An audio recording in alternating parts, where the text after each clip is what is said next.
어려운 중국 주식, 한 입에 쏙쏙 쉽게 알려드리는 딤섬 스탁입니다. 오늘은 중국 반도체 굴기의 주력 SMIC입니다. SMIC는 2000년에 설립된 중국에서 가장 큰 규모의 직접 회로 웨이퍼 파운드리 기업입니다.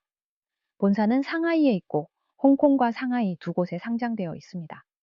2025년 상반기 기준 매출은 323억 4,800만 위안으로 전년 대비 23.1% 증가했고, 순이익은 23억 100만 위안으로 전년 대비 39.8% 늘었습니다. 성장세가 매우 강하고 수익성도 안정적이죠. 중국 전기차 시장의 폭발적인 성장은 SMIC에 막대한 기회를 제공하고 있죠. BYD, 샤오펑 등 신흥 자동차 기업들이 공급망 현지화를 추구하는 가운데 SMIC는 비용 경쟁력과 현지 서비스 능력을 바탕으로 이 시장에서 빠르게 점유율을 확보하고 있습니다. 2025년 SMIC의 자동차 반도체 사업 성장률은 50%를 초과할 것으로 예상됩니다. 현재 SMIC는 글로벌 3위의 순수 웨이퍼 파운드리 기업이고 시장 점유율은 약 6%입니다. 2025년 6월 30일 기준으로 회사는 총 14,215건의 특허를 획득했으며 그중 12,342건이 발명 특허이고 직접회로 배치 설계권 94건을 보유하고 있어 강력한 기술 혁신 능력을 입증하고 있습니다. 2020년 미국 상무부가 SMIC를 제재 리스트에 포함시켰을 때 반도체 업계는 이 중국의 반도체 기업이 심각한 상황에 직면할 것이라고 예상했었죠. 주요 제재는 SMIC가 핵심 장비, 특히 네덜란드 ASML사의 EUV 극자외선 노광 장비를 확보하는 경로를 차단했습니다.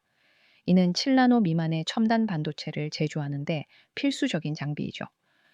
월스트리트 애널리스트들은 SMIC가 28나노 공정에서 영원히 머물며 기술 발전을 계속할 수 없을 것이라고 예측했습니다. 2022년 7월 평범해 보이는 한 소식이 업계에 큰 파장을 일으켰습니다. 캐나다의 한 기술 분석 회사가 비트코인 채굴칩을 분해하던 중 이 칩이 7나노미터 공정을 채택했으며 제조사가 SMIC라는 사실을 우연히 발견한 것입니다. 이 발견은 충격적이었습니다. SMIC는 공개 발표 없이 1년 넘게 7나노 칩을 비밀리에 양산해 왔던 것입니다. 더욱 놀라운 점은 SMIC가 7나노를 달성한 방식이었습니다.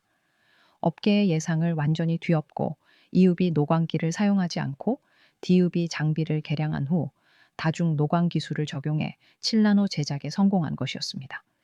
2023년 9월 화웨이는 SMIC의 7나노 M+2 공정으로 위탁 생산된 기린 9000S 칩을 탑재한 메이트 60 프로를 출시하며 다시 한번 업계를 놀라게 했습니다. 미국의 전면적인 제재 3년, 원래 완전히 공급이 끊어진 것으로 여겨졌던 화웨이는 생존했을 뿐만 아니라 다시 선진 공정 칩을 탑재한 플래그십 스마트폰을 출시하며 기술적 자립 능력을 보여준 것이죠.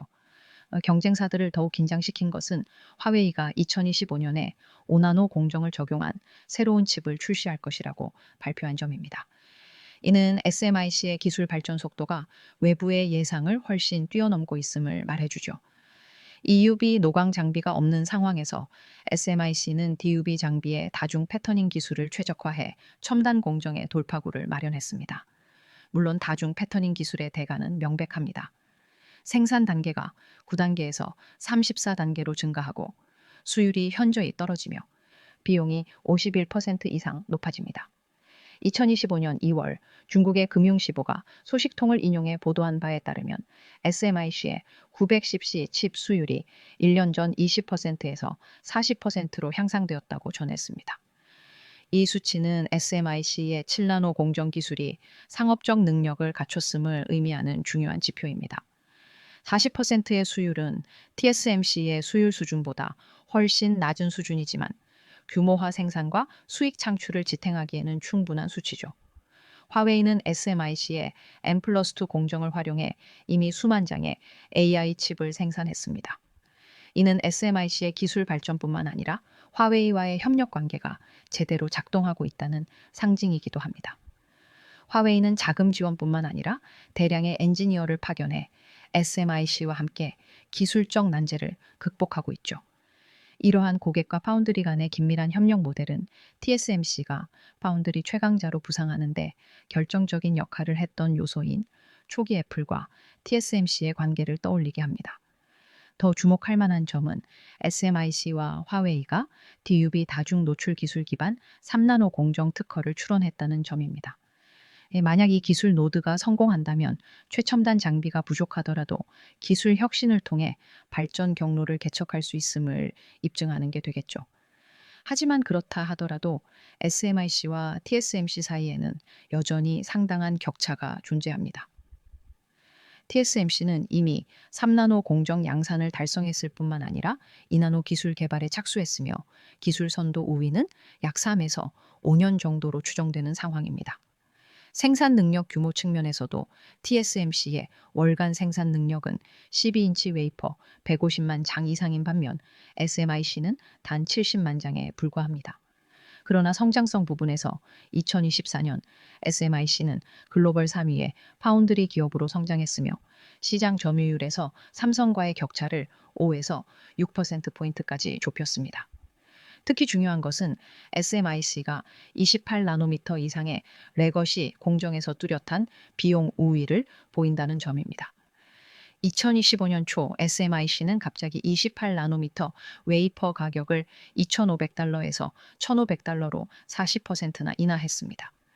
2027년까지 SMIC의 28나노 이상 레거시 공정 비용은 TSMC보다 30% 이상 낮아질 것으로 예상되며 이는 더 많은 글로벌 고객이 주문을 중국으로 전환하도록 유도하겠죠. 그렇게 된다면 2027년 SMIC는 삼성을 제치고 글로벌 2위의 파운드리 기업으로 성장할지도 모르는 상황입니다. 이미 삼성의 파운드리 매출을 바짝 추격해온 SMI키를 보며 지난날 우리 기업들의 디스플레이 파일을 하나씩 가져간 중국 업체들을 떠올리는 건 너무 허황된 상상일까요? 시청해 주셔서 감사합니다. 구독과 좋아요 부탁드립니다.